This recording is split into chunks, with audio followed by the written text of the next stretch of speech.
A continuación, Al Pan Pan, las cosas como son.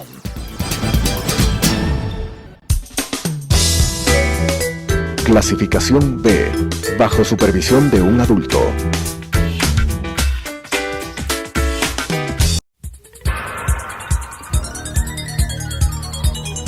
Las opiniones vertidas en este espacio por la producción y dirección del programa son de exclusiva responsabilidad de sus autores y de quienes intervienen en ellos.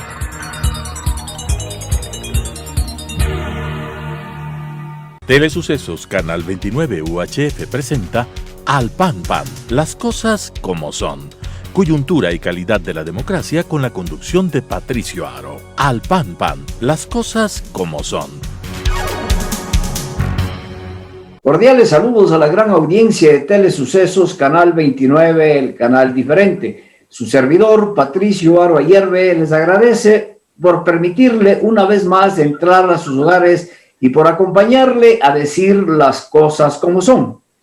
El pasado 7 de febrero, los ecuatorianos acudimos a las urnas para elegir, entre otras autoridades, al presidente y vicepresidente de la República. Y a partir de allí, el Consejo Nacional Electoral se encuentra realizando el escrutinio correspondiente. Escrutinio que ha despertado la expectativa del Ecuador y del mundo y ha dado lugar a evidentes dudas porque aún no se ha definido quién será el candidato que ocupe el segundo lugar y pase al balotaje. Esta votación cerrada ha dado lugar a un acuerdo tripartito entre las autoridades electorales y los dos candidatos que disputan el segundo lugar. Para analizar este acuerdo hemos invitado a un experto electoral. Él es Fausto Camacho, reconocido especialista en temas electorales y analista de larga data en estos temas. Fausto, gracias por acompañarnos a decir las cosas como son.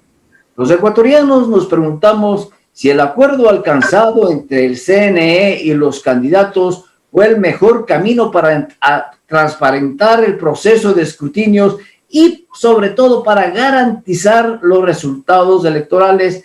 Bienvenido, gracias por acompañarnos a decir las cosas como son.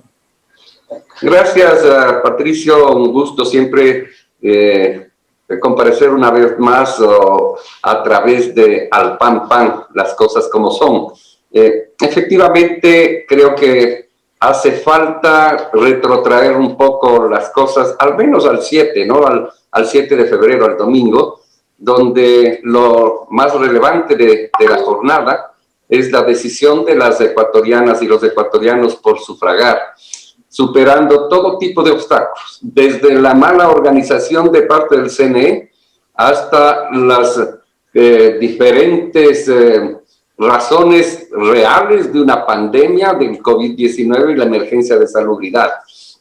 Pero superando todo aquello, básicamente con un espíritu de participar, de querer asumir en sus propias manos la decisión para saber o para designar pues a quienes ejerzan el poder en el Ejecutivo y en el Legislativo en los siguientes 4 años. Esta es la parte más importante que hay que resaltar de estas elecciones o de la jornada del 7 de febrero.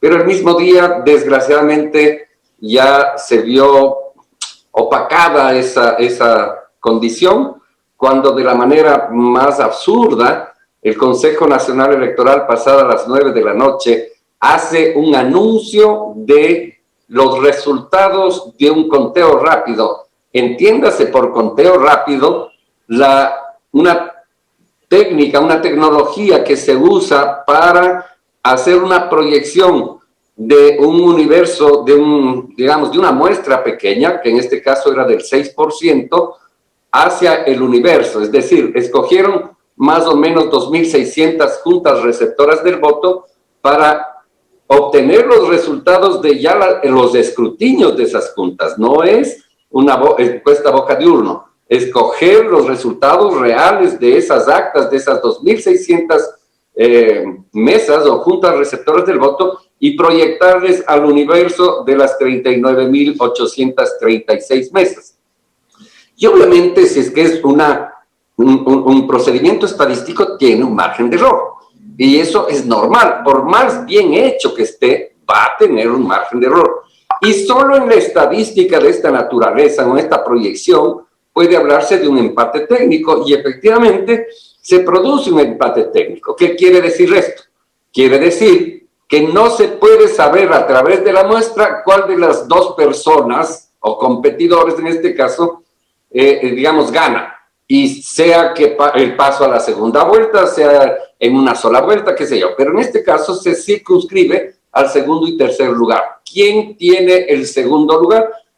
La muestra estadística del CNE se produce ese empate técnico y no permite definir aquello. Sin embargo, de eso que técnicamente se conoce, el Consejo Nacional Electoral proclama unos resultados y dice: en primera vuelta están el señor Arauz y el señor Pérez en cadena nacional, presentándose los 5 consejeros en pleno a esa comparecencia, enlazados todos los ecuatorianos, y se genera una idea en la sociedad de cuáles son los que van a la segunda vuelta. Comparto plenamente contigo el reconocimiento al pueblo ecuatoriano que democráticamente se lanzó realmente a los recintos electorales para expresar su voluntad a través del voto para elegir al presidente, vicepresidente de la República y a quienes conformarán la Asamblea Nacional. Dentro de esa pandemia que tú le dices, arriesgándose, el pueblo ecuatoriano cumplió democráticamente y eso hay que reconocer muy, muy, muy claramente. También es importante decir que los niveles de ausentismo están en los niveles normales. Mucha gente esperaba que vaya a haber un gran alto nivel de ausentismo. Sin embargo, el ausentismo fue el normal que estadísticamente está dado en los procesos electorales. El anuncio que tú nos recuerdas, hecho por el Consejo Nacional Electoral en pleno, fue también de alguna manera desmentido 15 minutos después por un consejero. Pues entonces, bueno, no es desmentido, simplemente dice, aquí hay nuevas cifras y las cosas han cambiado.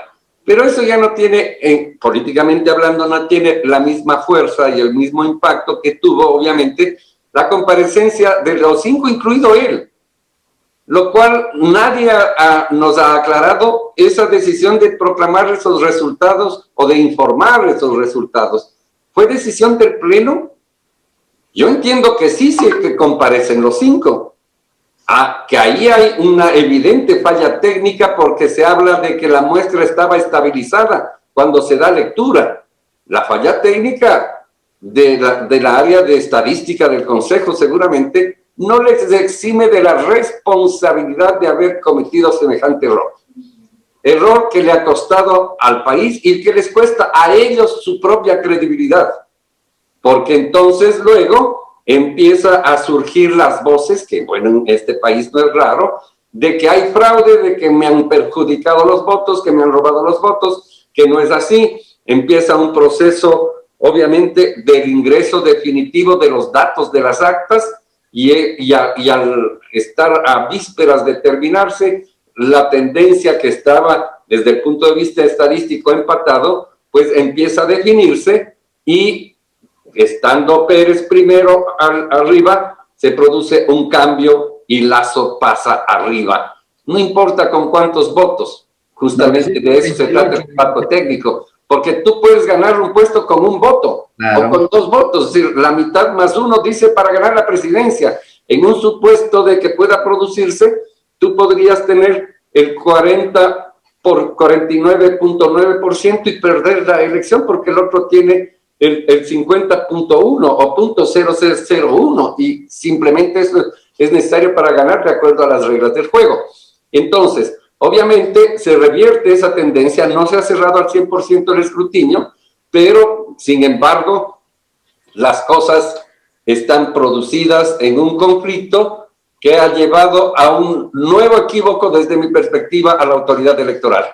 El haberse convertido en parte de un supuesto acuerdo tripartito, como tú decías, en donde no tuvo por qué ser parte la autoridad electoral, me refiero al CNE. Podrías haber hasta facilitado el local para que se reúnan, pero no hay razón de que sea parte del conflicto y parte de la decisión de actores políticos. Los actores políticos tienen derecho a acordar, a desacordar lo que ellos quieran, pero la autoridad electoral está mandada a mantener la independencia, la imparcialidad y a cumplir con los mandatos de la Constitución y la ley, independientemente de los acuerdos que puedan hacerse sobre cualquier cosa. Y si son acuerdos sobre su propio papel, me refiero sobre el papel de la autoridad electoral, pues los debe acoger en la medida que estén amparados en la ley. Ese acuerdo tripartito, el que está produciéndose, ¿realmente es un acuerdo? Es decir, ya se ha llegado, el Consejo Nacional Electoral también oficialmente determina y hace un anuncio, es decir, se llegó a este acuerdo, pero hay dos cartas, las solicitudes de los actores políticos que presentan al Consejo Nacional Electoral para exigir o demandar o atender que se atienda una solicitud de reconteo de votos, pero es diferente la carta o la solicitud que hace el candidato Yacu Pérez y es diferente la que hace Lazo también. Entonces, ¿de qué acuerdo estamos hablando? Pues hay que preguntarles a ellos, porque la existencia de dos cartas con dos posturas distintas, aunque hay unas pocas parecidas, significa que no hay acuerdo. Pero además devela una vez más la torpeza de la actuación de la autoridad electoral, que se anticipa a anunciar un acuerdo que ahora las partes políticas contendientes le están diciendo que no, pues. Y entonces, ¿cómo es posible que cometan semejante barbaridad?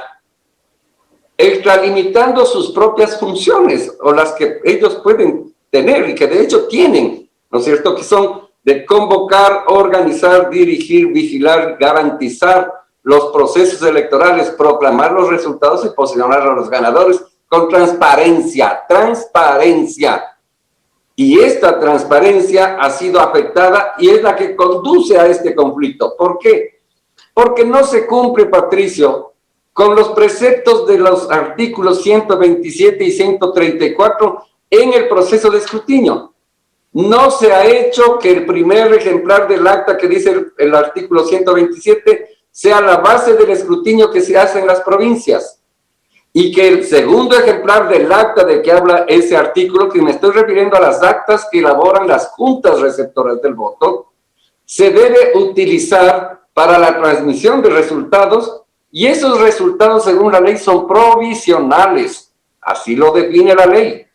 Pero además la ley manda a que las imágenes de esas actas sean hechas públicas, para que tú o yo o cualquier ciudadano pueda mirar el acta de la Junta 35 de Santa Prisca de hombres, o la Junta 5 de mujeres de San Borondón, es decir, cualquiera de las 39.836 actas deberían poder ser consultadas, para que entonces se pueda comparar ese dato que está en el instrumento físico, que es el origen de la información de estas elecciones, y se compare con el dato que está en el sistema de escrutinios del CNE. Si el dato de origen está reflejado fidedignamente en el dato final, o en la contabilización final, pues está bien.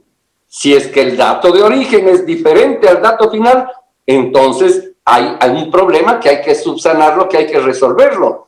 De eso tan solo se trata, y eso se hubiese conseguido si se cumplía por parte del CNE plenamente con el mandato de estos dos artículos, del 127 y el 134 del Código de la Democracia.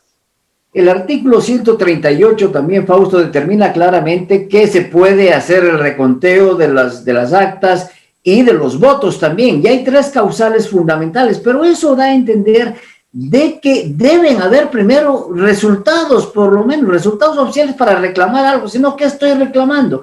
Entonces, este artículo 138 establece claramente que se puede contar los votos. Y además, en el año 2017, el Tribunal Contencioso Electoral autorizó el reconteo de los votos, es decir, crea de alguna manera jurisprudencia también en este aspecto. No, eso no es jurisprudencia, la jurisprudencia es otra cosa, pero la ley es la que manda y el tribunal puede decir cualquier cosa. Si la ley manda, la ley debe cumplirse. Entonces, si se cumplen los requisitos por ejemplo, de todas las casi 13,000, si no me equivoco,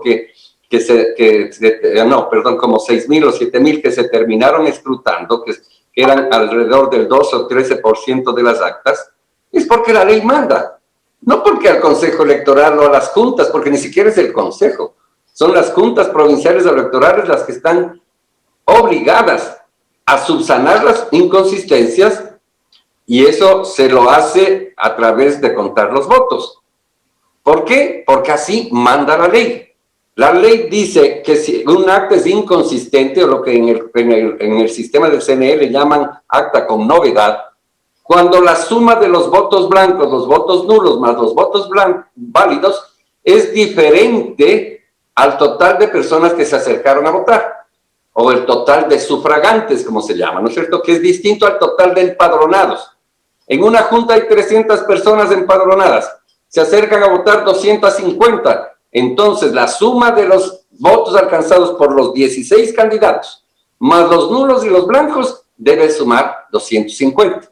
Si es que esto no sucede con los datos del acta, el sistema lo detecta y dice, esa acta está inconsistente. Y al estar inconsistente, porque me voy a inventar, suma 255,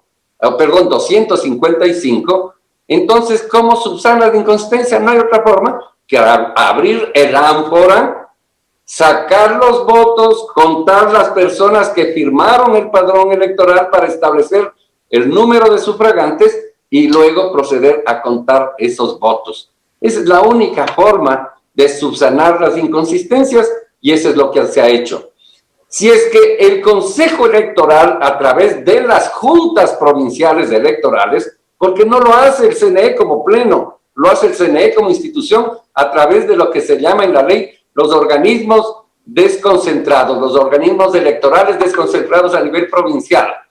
Ellos son los que tienen que hacer esta etapa y culminar esta etapa del escrutinio, ¿no es cierto?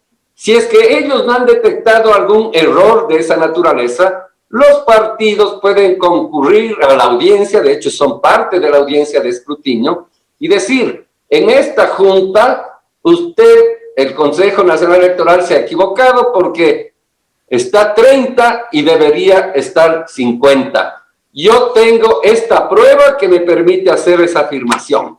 Si es que la prueba se presenta, efectivamente, ¿qué tiene que hacer el Consejo Nacional Electoral a través de la Junta de la respectiva provincia? Verificar los hechos y, si es que las circunstancias ameritan, disponer que se abra esa junta para volver a contar los votos. Eso es lo que dice en definitiva el artículo 338 de la ley. Y ese sería 138 de la ley. Y ese sería el procedimiento que se debe seguir en este caso, exista o no exista acuerdo, y solucionaría un problema que... Pero ya es tarde, Patricio, es tarde, porque el propio CNE ha aceptado, ha admitido públicamente que es posible abrir todo lo que se quiera.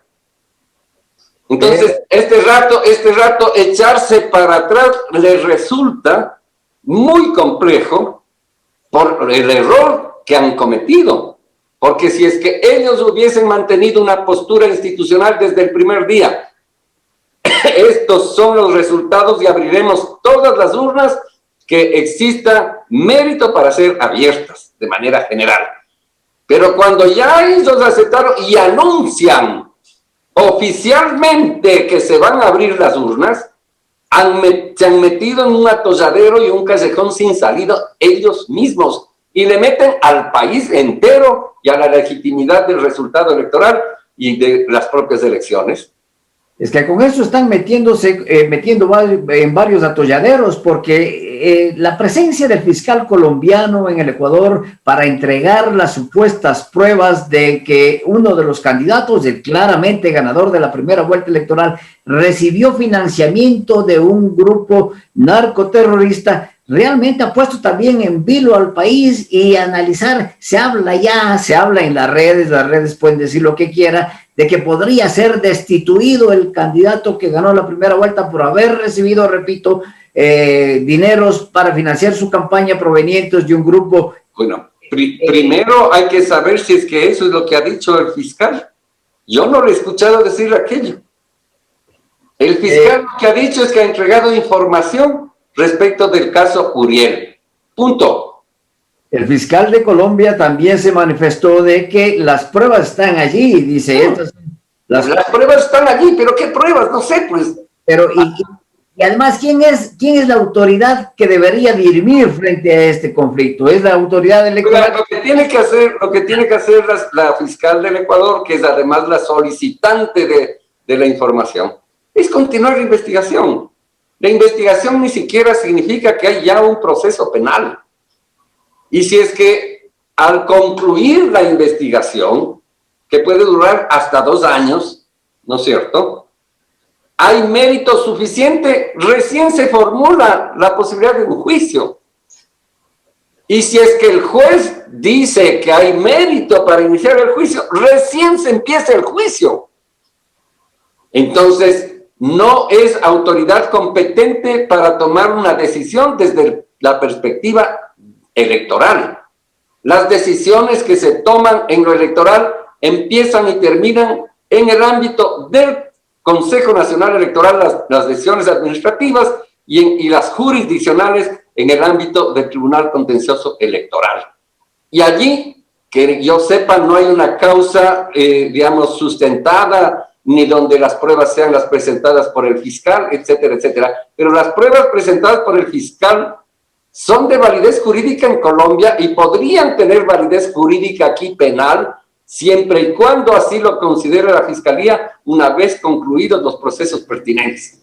Así que lo único que eso se ha convertido es un elemento más de la campaña electoral o de la contracampaña o la campaña negra, como lo quieran llamar, ¿no es cierto? Pero lo que hace es bajar el nivel del debate a una confrontación que realmente no le hace ningún bien a la democracia, a la política del país. Obviamente, el hecho de que pudiera existir dinero ilícito en la campaña tiene que ver con la actitud de los candidatos.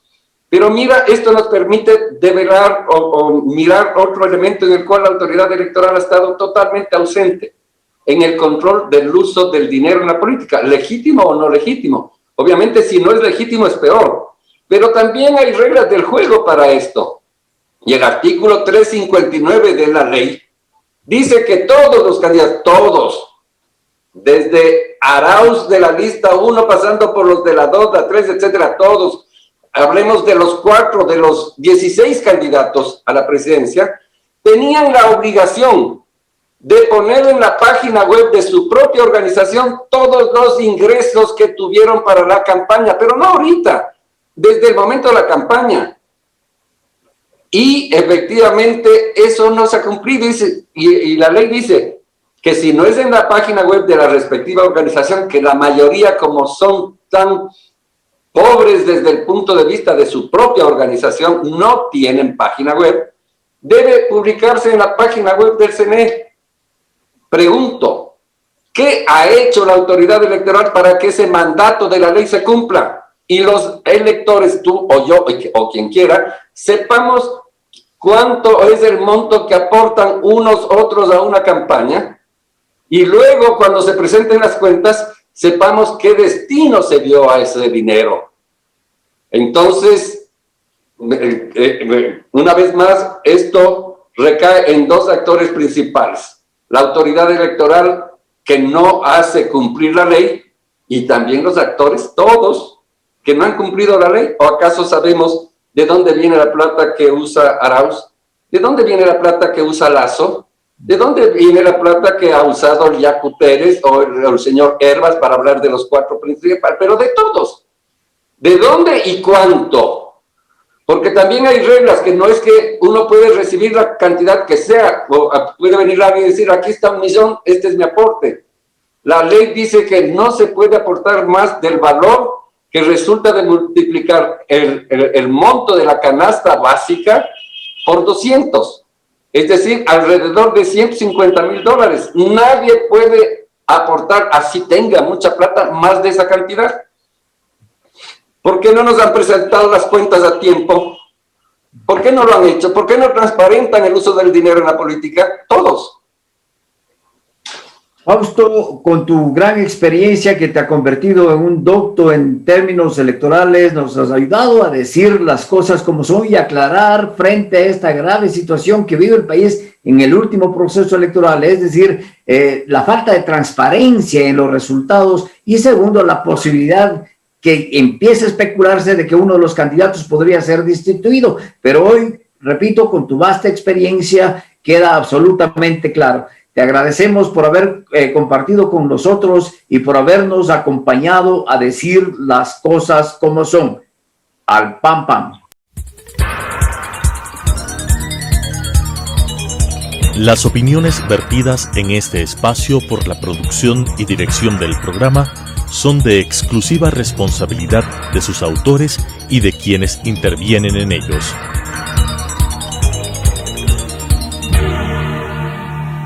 Telesucesos Canal 29 UHF presentó Al Pan Pan, las cosas como son.